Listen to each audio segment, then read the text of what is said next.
Donald J. Trump.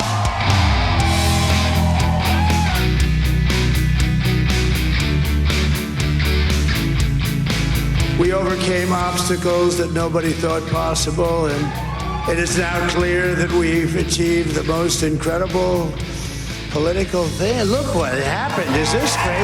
The vibe is gone. The joy has switched parties, and the GOP movement now underway as Donald Trump becomes the president-elect. And his supporters are enjoying what was thought to be an impossible milestone. And after the historic comeback and seismic victory, Democrats and the media cannot seem to figure out exactly what went wrong. You know, I grew up in a neighborhood of folks who were very proud of their lawn.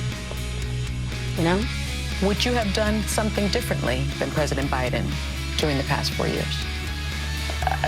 There is not a thing that comes to mind. Meantime, threats to democracy was a top voter issue in exit polls yesterday. Democrats saw that as a win, but apparently it was not. People that said Joe Biden was the problem. It is probably not the best idea that Democrats orchestrated a very public stab fest, a proverbial stabbing in the front of the sitting president of the United States of America. Not only did the American people reject the presidential coup, they rejected the censorship lawfare, open borders, and progressive policies, marking a historic realignment in American politics. The crises that are happening, you referenced Iran just a moment ago. Obviously, we have what's happening at the southern border. There are different things that President Trump can do simply by being the president-elect. President-elect Trump is now hiring. He will first need to find a chief of staff and also make some pretty important cabinet secretary positions and picks. So he has previously talked about RFK Jr. and letting him, quote, go wild on healthcare. He's spoken about giving Elon Musk efficiency department to rein in the government, and also Trump's campaign manager, Susie Wiles' name has been tossed around DC circles as a potential chief of staff, but nothing has been announced just yet. We got a new statement tonight from his transition team, which reads in part, in the days and weeks ahead,